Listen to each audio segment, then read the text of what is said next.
জঞ্জাল সংগ্রহে পুরসভার কর বসানোর সিদ্ধান্ত নিয়ে সংঘাত চরমে বণিক মহল এবং পুরসভার মধ্যে। ইংরেজবাজার পুরসভার এই সিদ্ধান্ত কোনোভাবেই মানতে চাইছেন না ব্যবসায়ীরা। অন্যদিকে কর না দিলে পুরসভার জায়গায় ময়লা ফেলতে দেওয়া হবে না, সাফ বক্তব্য পুরপ্রধানের। প্রয়োজনে মুখ্যমন্ত্রীর দ্বারস্থ হওয়ার হুঁশিয়ারি বণিক মহলের। পাশাপাশি বিরোধীদের বক্তব্য, পুরসভা যদি সাধারণ মানুষের কাছ থেকে জঞ্জাল কর নেয় তবে তা মেনে নেওয়া যাবে না। পাশাপাশি লোকসভা নির্বাচনে ইংরেজবাজার পুরসভার প্রতিটা ওয়ার্ডে তৃণমূল কংগ্রেসের ভরাডুবি। তার জেরে এই জোরপূর্বক পৌর নাগরিকদের কাছে জঞ্জাল করের বোঝা চাপিয়ে দিচ্ছে ইংরেজবাজার পৌরসভা। আগামী দিনে জঞ্জাল করের বিরুদ্ধে পৌর নাগরিকদের একসাথে আন্দোলনে নামবে বিজেপি। জঞ্জাল সংগ্রহে ইংরেজবাজার পুরসভার করের সিদ্ধান্ত নিয়ে এই মুহূর্তে তাই তরজা চরমে। সূত্রের খবর, ইংরেজবাজার পুরসভার বোর্ড অব কাউন্সিলের সভায় সিদ্ধান্ত নেওয়া হয়েছে বাড়ি বাড়ি থেকে আবর্জনা সংগ্রহের জন্য দৈনিক 1 টাকা, বাণিজ্যিক ক্ষেত্রে 5 টাকা এবং হোটেল ও রেস্টুরেন্টের জন্য 25 টাকা ধার্য হয়। কিন্তু মালদা মার্চেন্ট চেম্বার অব কমার্সের অভিযোগ, গত বছর জুন মাসে এই নিয়ে পুরসভা তাদের চিঠি করেছিলেন। তারপর তারা পাল্টা চিঠিতে পুরসভাকে তাদের সিদ্ধান্ত জানিয়েছিল, কিন্তু এই সিদ্ধান্ত গ্রহণের আগে পুরসভা তাদের সঙ্গে কোনো রকম আলোচনা করেনি। তাদের আরো অভিযোগ, এইভাবে কর সংগ্রহ অনৈতিক। যদি কেন্দ্র বা রাজ্যের নির্দেশ থাকে তবে সেক্ষেত্রে কেন তা শুধু ইংরেজবাজার পুরসভার জন্য হবে? যদিও পুরসভার দাবি শহরকে পরিষ্কার পরিচ্ছন্ন রাখা প্রয়োজন। শহরের বিভিন্ন বড় রেস্তোরাঁ এবং মল থেকে রাতের অন্ধকারে নোংরা আবর্জনা ফেলে দেওয়া হচ্ছে। নদীর ধারে জমে থাকছে আবর্জনা। আর কেন্দ্রের পঞ্চদশ অর্থবর্ষের টাকার মধ্যে জল এবং জঞ্জাল পরিষ্কারের জন্য যে টাকা দেওয়া হতো তা বন্ধ করা হচ্ছে। তাই আলোচনা করে এই ধরনের সিদ্ধান্ত নেওয়া হয়েছে, তবে এখনো তা কার্যকরী হয়নি। মালদা মার্চেন্ট চেম্বার অব কমার্সের সভাপতি জয়ন্ত কুণ্ডু বলেন, একই করোনার পর ব্যবসায়ীদের পরিস্থিতি খারাপ, তারপর আমাদের সঙ্গে আলোচনা না করে এই ধরনের সিদ্ধান্ত নেওয়া হচ্ছে। আমরা এটা মানছি না। প্রয়োজন হলে মুখ্যমন্ত্রীকে চিঠি দেব। ব্যবসায়ীরা সংঘবদ্ধ হয়ে ইংরেজবাজার পৌরসভার জঞ্জাল পরের বিরুদ্ধে আন্দোলনে নামব। দক্ষিণ মালদা বিজেপি সভাপতি পার্থসারথী ঘোষ জানান, সাধারণ মানুষ বস্তিবাসীর কাছ থেকে পুরসভা যদি এই কর নেয় তবে তা অমানবিক। প্রয়োজনে তখন আন্দোলনে নামব। লোকসভা নির্বাচনে ইংরেজবাজার পৌরসভার প্রতিটি ওয়ার্ডে তৃণমূলের এই ভরাডুবির কারণে কর নাগরিকদের জঞ্জালের কর চাপিয়ে দেওয়া হচ্ছে। এটা কখনো মেনে নেওয়া হবে না। এর বিরুদ্ধে পৌর নাগরিকদের নিয়ে প্রয়োজনে আন্দোলনে নামা হবে। জঞ্জাল কর দেওয়ার ক্ষেত্রে ইতিমধ্যেই প্রতিবাদ জানাচ্ছে পৌর নাগরিকরাও। পুরপ্রধান কৃষ্ণেন্দু নারায়ণ চৌধুরীর দাবি, এটা সিদ্ধান্ত হয়েছে তবে কার্যকর হয়নি। কিন্তু মার্চেন্ট চেম্বার অব কমার্সের কথা তো দৈববাণী নয়। শহর পরিচ্ছন্ন রাখতে আমাদেরকেও উদ্যোগ নিতে হবে, আর এটা কেন্দ্রের সিদ্ধান্ত। কেউ কর না দিলে আমরাও তাকে আমাদের জায়গায় ময়লা ফেলতে দেব না। শহরকে পরিষ্কার রাখতে হলে জঞ্জাল কর নিতে হবে। নেবে যখন আমি শুনছি নিবে, তো যাই হোক, এবার জলের ট্যাক্স দিই, রাস্তার ট্যাক্স দিই, এইসব ট্যাক্সগুলো ঠিক নয়।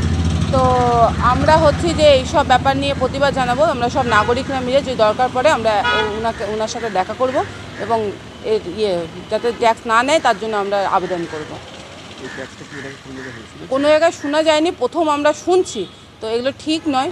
একটা চেয়ারম্যান হিসেবে আমাদের নাগরিকদের উপরে এইসব কর চাপানো, তো যাই হোক আমরা এইসব মানবও না। আর আমরা সব নাগরিকরা মিলে আমরা একটা ডেপুটেশন দেব। আমার নাম প্রিয়াঙ্কা মুখার্জি। আমার কাছে কথা হলো, আমি নাগরিক হিসেবে বলছি, এটা কি ধরনের পৌরসভা নিয়ে যে প্রত্যেক বাড়ির থেকে 1 টাকা করে নেওয়া জঞ্জাল পরিষ্কার করার জন্য? এটা তো কোনো পৌরসভাই নাই। এই পৌরসভাটা কীভাবে কি, আমি নাগরিক হিসেবে বলতে চাই এটা করাটা ঠিক না। যে 1 টাকা করে নেবে, এটা তো অনেক তাহলে রোজগার হচ্ছে এটা। তো আমার মনে হয় এটা সবাই মিলে এটা একটা প্রতিবাদ করা ভালো না। জঞ্জালের ট্যাক্সের কথা কোথাও শুনি, এই ইংরেজবাজার পৌরসভাতেই শুনলাম। পৌরসভার না পরিষেবা ঠিক মতন দেওয়া, ড্রেন পরিষ্কার করা, জঞ্জাল এসে বাসি বাজিয়ে নিয়ে যাওয়া, পরিষ্কার পরিচ্ছন্ন রাখা, এর জন্য যে ট্যাক্স লাগে এটা আমি জানি না। এই আমি প্রথম দেখছি, নাগরিক হিসেবে আমি এটাই দেখছি। হ্যাঁ, সহমত হলে একসঙ্গে সবাই প্রতিবাদে নামব। আমরা চেয়ারম্যানের কাছে বলবো যে এইটা তো সম্ভব না, যে এই চাহিদা ইংরেজবাজার যে জঞ্জালের ট্যাক্স, এটা তো কোথাও না। এটা কি করে হচ্ছে? এটা তো প্রচুর পয়সা রোজগারের রাস্তা। তো সহমত হয়ে আমরা প্রতিবাদে নামব। আপনার নাম? আমার নাম কবিতা বিশ্বাস। দেখুন, ইংরেজবাজার পৌরসভা মাস 2 আগে আমাদের কাছে জঞ্জাল পরিষেবা নিয়ে একটা চিঠি পাঠিয়েছে। তার সঙ্গে কোন কোন ক্ষেত্রে কীভাবে ব্যবসায়ীদের উপর লাগু হবে, সাধারণ মানুষের উপর লাগু হবে, সেটাও ওখানে করা আছে। আমরা সঙ্গে সঙ্গে এটা নিয়ে আমরা আমাদের সমস্ত সংগঠনকে নিয়ে মিটিং করি। মিটিং করার পরে আমরা মাননীয় চেয়ারম্যান, ইংলিশ বাজার পৌরসভার মাননীয় চেয়ারম্যান কৃষ্ণেন্দ্র নারায়ণ চৌধুরীর কাছে একটা লিখিতভাবে আমরা অভিযোগ জানাই যে এই করটা যে চাপিয়ে দেওয়া হচ্ছে, এই করটা কিন্তু ব্যবসায়ীদের পক্ষে মানা সম্ভব না। এবং আমরা তার পরিপ্রেক্ষিতে ওনাকে চিঠি দিই, এবং চিঠি দেওয়ার পরে আজ পর্যন্ত কিন্তু পৌরসভা থেকে কোনো উত্তর আমার কাছে আসেনি, এবং যার ফলে আমরা জানি এটা বন্ধ হয়ে গেছে। কিন্তু কয়েকদিন ধরে আমরা জানতে পারছি যে এই পৌরসভার এই করটাকে আবার চালু করার চেষ্টা করছে। আমরা Malda merchant chamber of commerce জঞ্জাল কর নামে যেভাবে ব্যবসায়ী এবং সাধারণ মানুষের উপর যে চাপিয়ে দেওয়ার চেষ্টা হচ্ছে, এটা আমরা তীব্রভাবে বিরোধিতা করছি। অলরেডি আমরা চিঠি দিয়ে এটা জানিয়েছি, এবং তারপরেও যদি এটা হয় তাহলে আগামী দিনে Malda merchant chamber of commerce English বাজার পৌরসভার এলাকার সমস্ত ব্যবসায়ীকে নিয়ে, সাধারণ মানুষকে সঙ্গে নিয়ে আমরা আন্দোলনে যেতে বাধ্য হব। যেটা করেছে সাধারণ মানুষের ক্ষেত্রে, প্রতি মানুষের ক্ষেত্রে 5 টাকা করে পার ডে করে করেছেন। ছোট ছোট দোকানদারের ক্ষেত্রেও 10 টাকা 15 টাকা, কোন হোটেলের ক্ষেত্রে একটু বেশি পরিমাণ করেছেন, নার্সিংহোমের ক্ষেত্রে একটু বেশি পরিমাণ করেছেন। আমরা মনে করি যে এই করটা যেভাবে চাপিয়ে দেওয়া হচ্ছে, এই চাপিয়ে দেওয়া করটার কিন্তু আমরা তীব্র বিরোধিতা করছি, এবং আগামী দিনে যদি এই করকে চালু করা হয় তাহলে সমস্ত ব্যবসায়ী সংগঠন সাধারণ মানুষকে সঙ্গে নিয়ে আমরা আন্দোলন, এবং এটা আমরা যদি পরবর্তীকালে দেখা যায় যে এই পৌরসভার এই আইনটাকে আমাদের মাননীয় চেয়ারম্যান এটাকে লাগু করার চেষ্টা করছেন, ইমপ্লিমেন্ট করার চেষ্টা করছেন, সেক্ষেত্রে আমরা পশ্চিমবাংলার মাননীয় মুখ্যমন্ত্রী শ্রীমতী মমতা বন্দ্যোপাধ্যায়ের প্রতি আমাদের বিশ্বাস আছে, এবং আমরা তার কাছে এটা প্রতিবাদ জানাবো। তারপরেও যদি কোনো কাজ নয় তাহলে আমরা পৌরসভা ঘেরাও করারও সিদ্ধান্ত নেব। আমাদের নয়, সেন্ট্রাল গভর্নমেন্ট 15 ফিনান্সের যে টাকা দিচ্ছে তাতে কনজারভেন্সির একটা উইংস টাকা থাকছে। তারা নির্দেশ দিয়েছে যে জঞ্জাল, এটা সার্ভিস ট্যাক্স, এই যে রাস্তায় ঘাটে যে জঞ্জাল ফেলে দিচ্ছে, যেখানে সেখানে ফেলে দিচ্ছে, তার জন্য একটা সার্ভিস ট্যাক্স নিতে বলেছে। এটা তাহলে এটা তো আমার অর্ডার নয়।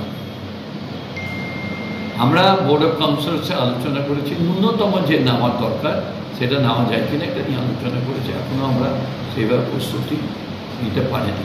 এটি কর হতে পারে, বিভিন্ন স্ল্যাব আছে। এখন হোটেল তো আর প্রতিদিন হোটেল, আপনারা জানেন হোটেল রেস্টুরেন্ট 4-5 হাজার টাকা সুইপারদেরকে দেয়, তাদের খাবার দিয়ে গিয়ে আমাদের পেটে ফেলে দেয়, রাত্রে অন্ধকারে নদীর ধারে ফেলে দেয়। যেগুলো রেস্টুরেন্টে বিভিন্ন জায়গায় যে দোকান, বড় বড় মল, সব নিয়ে নোংরাগুলোকে নদীর ধারে ফেলে দিচ্ছে। আমি তাদের জন্য কিছু করবো না? সেই ক্ষেত্রে শহর পরিষ্কার রাখতে হবে, নদী নালা পরিষ্কার রাখতে হবে, ড্রেন পরিষ্কার রাখতে হবে, এটা আমাদের দায়িত্ব, ফান্ডামেন্টাল রাইটস। কত টাকা হতে পারে পৌর নাগরিকদের কর বা জঞ্জাল, এটা লিমিটেড? আমরা মিনিমাম আমরা চিন্তা ভাবনা করছি, সর্বনিম্ন যেদিন আমরা ইমপ্লিমেন্ট করবো সেদিন করবো। আর আরেকটা হবে 100%। আপনি আপনার বাড়ির নোংরা ফেলছেন, দেবেন? আমি ফেলছি, আমি দেবো না? এটা লাগু কবে থেকে হচ্ছে? এটা কবে থেকে তো আমি বললাম তো, আমরা ডিসকাশন করেছি, ডিসকাশনটা দেখেছি। চেম্বার যে এটা তারা মানবে না বা কিছু, চেম্বার অফ কমার্স করেনি, কিন্তু চেম্বার অফ কমার্স ওরা মানে দৈববাণী নয়, তারা একটা এনজিও। আমাদেরকে যদি ট্যাক্স না দেয় আমরা আমাদের জায়গায় নোংরা ফেলতে দেবো না। অনেক জায়গায় দেখবেন যারা বোর্ডার আছে তাদের কাছ থেকে ট্যাক্স নেয়। এর আগেও চেম্বার অফ কমার্স বলেছিল গ্যাট চুক্তি হতে দেবো না, ফাঁসাই হতে দেবো না, এগুলো সব সেন্ট্রাল গভর্নমেন্টের। এগুলো মানলো কেমন করে? আওয়াজ দিতে পারে, নিজের ঘরে জঞ্জাল রাখুন, আমরা দেখবো না। জঞ্জাল আমাদের অনুমতিতে কোথায় ফেলতে হবে আমরা ঠিক করবো। বিরোধ হচ্ছে, বিরোধী কাউন্সিলর যদি বলে থাকে তো বিরোধী কাউন্সিলর দেখুন না, দিল্লির অর্ডার তো, স্টেটের না। না, ওরা বলেছে যে 15 ফিনান্সের টাকা যেটা কনজারভেন্সি আছে ওটা বন্ধ করে দেবো। তার জন্যই যেহেতু ইংরেজ বাজারের 29টা ওয়ার্ডের মধ্যে 28টা ওয়ার্ডে বিপুলভাবে ভারতীয় জনতা পার্টির দিকে ইংরেজবাজার পৌরসভার নাগরিকরা সমর্থন করেছে, আর তার জন্য তার পরেই এখানকার যারা মিউনিসিপ্যালিটির নেতা আছেন তারা তাদের ঘনিষ্ঠ সূত্রে আলোচনা করেছেন, সেটাও আমাদের কানে এসছে যে তারা মানুষের কাছে এই প্রতিশোধ নিবে, তারা জনসাধারণের কাছে প্রতিশোধ নিচ্ছে। আর তার জন্য আজকে কোন যুক্তিতে যে জঞ্জালের কর, পৌর পরিষেবার মধ্যে কি কি পড়ে? পৌর পরিষেবার মধ্যে জল পড়ে, জঞ্জাল পরিষ্কার করে, রাস্তাঘাট, লাইটের আলো, তো সমস্ত কিছু নিয়ে পৌর পরিষেবা। আর সেই পৌর পরিষেবার জন্য পৌর নাগরিকগণ, এই বিশেষ করে আমি ইংরেজবাজার পৌরসভায় আমি বলবো যে অন্যান্য মিউনিসিপ্যালিটির থেকে তুলনামূলকভাবে এখানকার পৌর কর বেশি। তারপরেও বিভিন্ন সময় বিভিন্নভাবে আলাদা আলাদা করে কর বসানো। তো এই মুহূর্তের করটা আমি স্পষ্টতই বলবো যে এটা প্রতিহিংসার রাজনীতি। এরা অন্যান্য দলের বিরুদ্ধে যেভাবে গণতন্ত্রের টুটি ধরে, যেভাবে বিরোধীদের কণ্ঠরোধ করে, আজকে সাধারণ মানুষের উপর তারা এই আক্রমণ, আজকে এই বিরুদ্ধে যে আন্দোলন গড়ে উঠবে, ইতিমধ্যে যাদের কানে, পৌর নাগরিকদের কানে এই ধরনের খবর, ব্যবসায়িক মহলে এই ধরনের খবর পৌঁছানোর পর থেকে তারা ক্ষোভে ফুঁসছে। বিশেষ করে ব্যবসায়িক যারা আছেন তাদেরকে বিভিন্নভাবে আজকে তাদের অনেকের ব্যবসাও ক্ষতিগ্রস্ত হচ্ছে এই পৌর নীতির ফলে। আর সেখানে তাদের এই কঠিন পরিস্থিতির উপর আবার নতুন করে কর চাপানো, তো এটা গণ আন্দোলনে পরিণত হবে। শুধু বিজেপি নয়, বিজেপি তাদের পাশে দাঁড়াবে, কিন্তু এটা মানুষের বিপক্ষে সিদ্ধান্ত, মানুষ এর বিরুদ্ধে রুখে দাঁড়াবে। Bureau report, news for Bengal.